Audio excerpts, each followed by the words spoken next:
Bueno, pues como Miguel ha sido justo y exacto con los agradecimientos, yo voy a concentrarme solamente en los más inmediatos para mí. A la hora de recibir el encargo de la exposición que dio lugar a todo el proyecto posterior por parte del Marco de Vigo, él ha recordado a la figura de Antonio Franco, que ya no nos acompaña.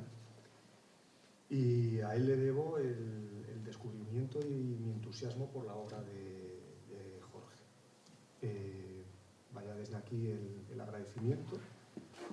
Y luego y con él, digamos, a la institución que representaba en su momento, que es el Mellar de Badajoz, que nos dio pie y con muy buenas condiciones al arranque de este proyecto que ahora está culminando, ¿no?, en la presentación de los cuadernos. El segundo agradecimiento es al propio Miguel Fernández Cid, que confió en mí para dar continuidad a ese proyecto que se inició en Badajoz, que llegó aquí a Vigo, y con él a la institución que representa, ¿no?, al museo que hoy nos acoge, al Marco de Vigo. Bien, yo creo que con buen ojo de dirección por parte de ambas personas, se vio que si se repetía la exposición en buena medida, aunque aquí se adaptó y se acondicionó a una nueva lectura, a una nueva mirada, gran parte de las obras que componían la exposición de Badajoz volvieron a estar aquí. Insisto, aunque se hiciera una nueva relectura, una vez que estaba también catalogada la muestra, y encima ya que nos aprovechábamos de esa publicación para la itinerancia en el marco de esa muestra, que sería interesante hacer algo nuevo. Y lo que se hizo fue lo que presentamos hoy, este libro de textos, ¿no?, esos cuadernos de 1965 al año 2000, escritos por un artista. Es un libro, como hay tantos otros, de libros de artistas que escriben. Incluso hay libros de artistas que hablan. En este caso, Jorge es más bien parco en palabras orales, y sin embargo, como Miguel cuenta, cuando uno se acerca a su estudio y consigue rascando, bueno, ya porque se tematizó como tema de nuestras conversaciones, los cuadernos, al principio no los enseñaba, son 150 los cuadernos que se cribaron, que se seleccionaron y que se editaron para hacer esta publicación. Publicación que ya se ha comentado iba a ser en un principio mucho más sucinta, más corta, y que la generosidad de la Fundación Carmona y Costa, como se ha señalado, nos permitió ampliar para dar un muestreo casi completo. No se ha quedado tanto material fuera de esos 150 cuadernos. También a la generosidad de Jorge de permitirnos trabajar con ellos con una completa ausencia de censura. En el aspecto que señalaba Miguel al final, esa crítica a veces tan injusta, en mi opinión, que Jorge ejerce sobre su tierra patria y sobre su ciudad de residencia, ¿no? ¿Qué te duele? Anota Jorge en un momento en una de las miles de aforismos. ¿Qué te duele, Jorge?, le pregunta el médico, y él contesta: me duele Portugal. Hasta eso nos permitió acceder a esos materiales y que llegaran a ustedes. Os voy casi a tutear, porque veo gente tan cercana que me da como corte llamarles de usted, y que podáis llegar a ellos, ¿no?, que podáis llegar a esos materiales sin censura. Eso también implica una enorme generosidad, también una cierta complacencia, como ha dicho Miguel, por parte de Jorge, pero yo lo veo como un acto de generosidad. Nos está permitiendo que el Jorge de 2020 mire al Jorge de 1965 y reconozca que hay pues, a lo mejor cierto infantilismo en algunas oraciones primerizas, o alguna injusticia, o algún tono acre que podría, seguramente, su madurez y su psicología madura podría estar tamizándolos, y nos dijo: adelante con todos. Lo curioso es que, frente a una ordenación estrictamente cronológica, optamos en esta recopilación de los cuadernos, un poco como habíamos hecho en la propia exposición. Tratamos a Jorge como un todo y se mezcló acronológicamente, diacrónicamente sería más correcto, no hay una sucesión ni temática ni cronológica de los comentarios del artista, ¿no? Es una recopilación, por lo tanto, que viene al hilo de una exposición de dibujos. Y por mi parte comisarial en la exposición de los dibujos y por mi parte editora a la hora de llevar muy de la mano de Jorge. Ahí reconozco que no me puedo poner ninguna medalla que no me corresponde, porque Jorge, al dejarnos hacer prácticamente a todos, todo el equipo, pudimos valorar, ¿verdad, Miguel? Pudimos valorar la pertinencia de los materiales y yo no he hecho ahí una selección severa. Bien, conviene, por lo tanto, recordar que la perspectiva que se aplicó a la hora de idear la publicación es una exposición, es darle mayor contenido, un contenido científico, sí, claro que sí, ¿por qué no?, a una retrospectiva que se hacía a partir de los dibujos.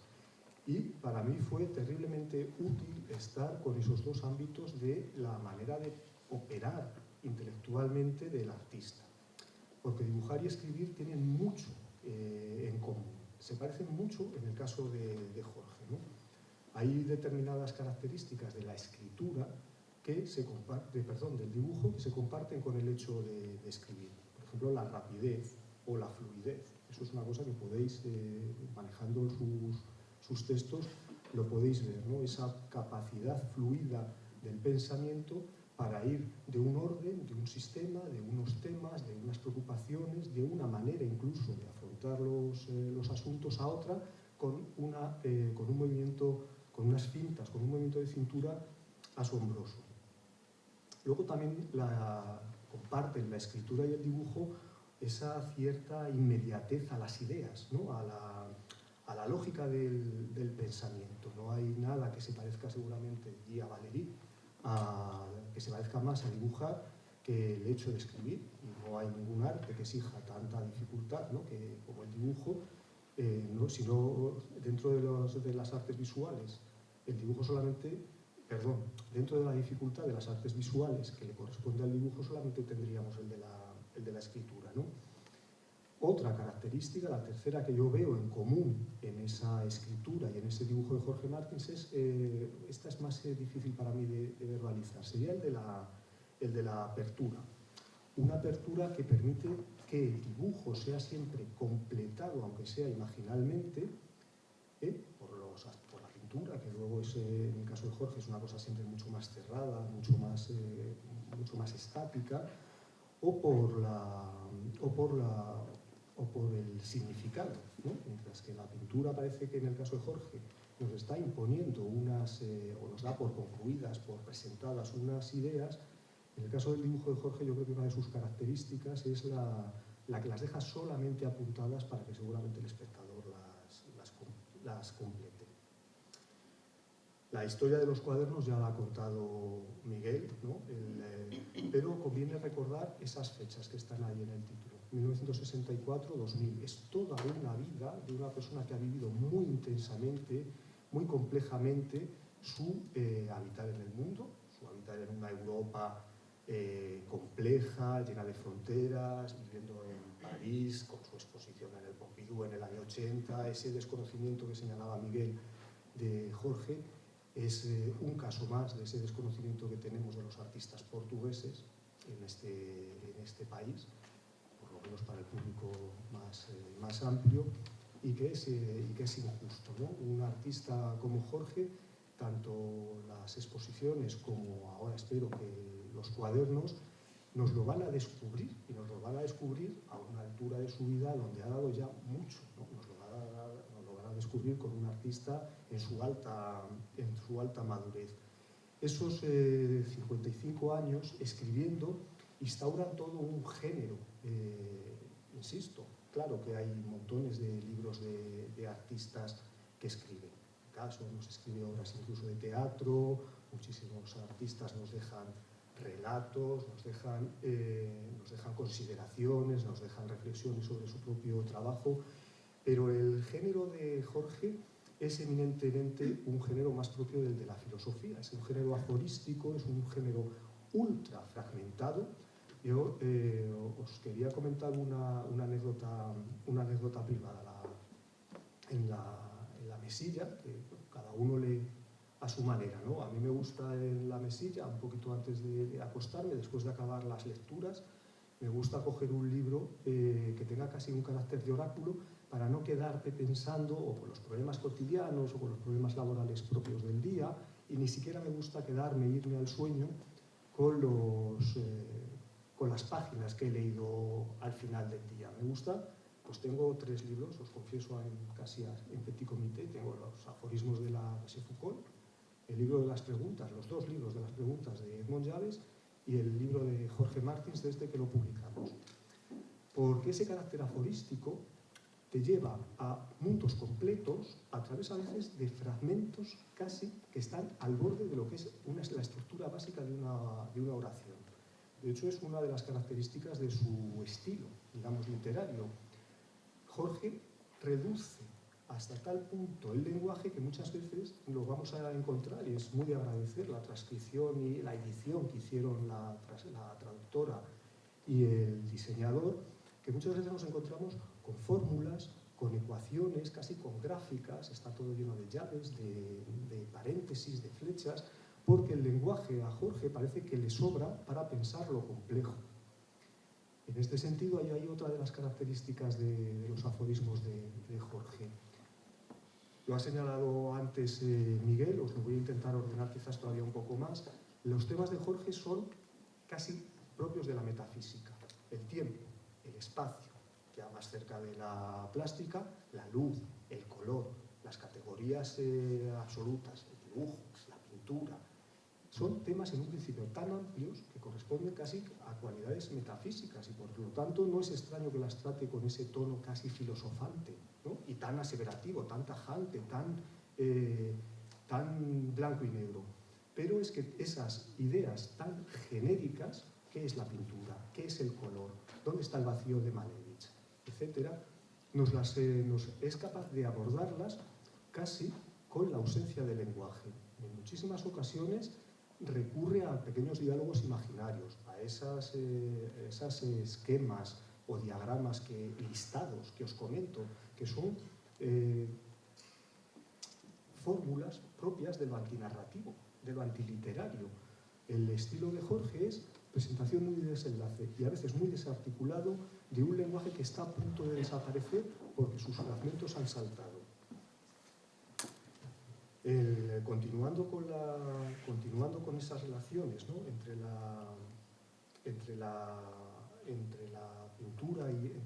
el dibujo y la escritura, encuentro también un hilo de continuidad entre los referentes que podemos deducir o que muchas veces son citas explícitas en sus dibujos con los que maneja dentro del ámbito del pensamiento de la literatura. Miguel es que ha sido muy exhaustivo, no los voy a repetir, pero fundamentalmente el tándem de Duchamp con Malevich, ganando Malevich casi por KO en muchas ocasiones, es una constante. Señalar algún nombre que no ha sido todavía citado, esa pasión de George por Werner, quizás, ¿no? Y luego hay otra característica, la última que os propongo, de esa continuidad entre la escritura y el dibujo de Martins, que también corresponde con algo ya muy propio casi de su naturaleza, de su psicología, por lo menos desde que yo lo conozco. No sé si lo habrá mantenido, si era una característica de su juventud o tal, que es la limpieza y la elegancia, ¿no? Esa especie de levedad. Quizás porque ese lenguaje está a punto de haberse convertido en una arena que el viento de la lectura casi disipa, la lectura de los aforismos de Martins os garantizo que no es nada pesada, a pesar de lo disuasorio que puede ser esas casi 800 páginas de este tocho que estamos presentando. No hace falta, por supuesto, no tendría ningún sentido leérselas de principio a fin. Yo lo hice por el placer de hacerlo y porque lo habíamos editado y era un gusto, pero incluso si lo hacéis como no se debe de hacer, que es coger la primera página y llegar a la última de un libro con un carácter tan aforístico, os garantizo que no os va a aburrir. Se puede parar en cualquier momento, porque prácticamente cada línea o cada 5 líneas el tema cambia, y en ningún momento es aburrido. De hecho, a mí me reproducía hasta un cierto repeluco, no sabía cómo decirlo, hasta un poco de miedo, decir, pero como un hombre tan suave, tan sencillo como Martins en el día a día, como un hombre que casi no se le siente, está siempre cediéndote el paso, está siempre cediéndote la palabra, está siempre dejándote el tiempo necesario, el dibujo sobre la mesa en función a lo que tú necesitas. ¿Cómo puede ser tan brillante, tan tajante y tan exhaustivo? Si da casi hasta un poco de miedo. Martins sale reforzado en su inteligencia al leerlo. Y mira que en el trato parece una persona, bueno, parece no, es obviamente una persona muy inteligente, pero en el trato es tan discreto que seguramente no puede uno llegar a sospechar hasta qué punto ha entendido la difícil historia del arte contemporáneo del siglo XX. Es un hombre que a mí me ha dado verdaderas claves de cuál es la profundidad de un artista que yo consideraba medianamente entendido o que podía utilizarlo como el Malevich. Leyéndolo a través de los ojos de Josh, lo veo infinitamente más profundo, infinitamente superior. Y luego ya por último quizás señalaros que el libro, en ese gesto que Miguel señala, el libro es una belleza. El libro justifica su precio y justifica todo el trabajo que se ha puesto dentro, que sea la cantidad de horas que lleva por parte de todo el equipo. El libro a nivel editorial es impecable, lo hemos revisado todos y yo creo que no hemos encontrado más allá de una errata, que no os voy a decir dónde está, que lo busquéis, y que es una preciosidad de edición. Es un libro que a pesar de las 800 casi páginas, abre a la perfección. Lo voy a abrir aproximadamente por la mitad. Todos los que leemos y leemos en estos volúmenes, que a veces son un poco inmanejables, sabemos lo maravilloso que es que este libro se pueda hacer así y que no queden estas hojas colgando. El trabajo de Manuel Rosa en la maqueta, muy de la mano de Jorge, que estuvo encima, ha sido impecable. Es un libro que se lee no solamente ya por los contenidos, sino por cómo están presentadas las cajas de texto, cada uno de los párrafos, que se lee con una enorme fluidez.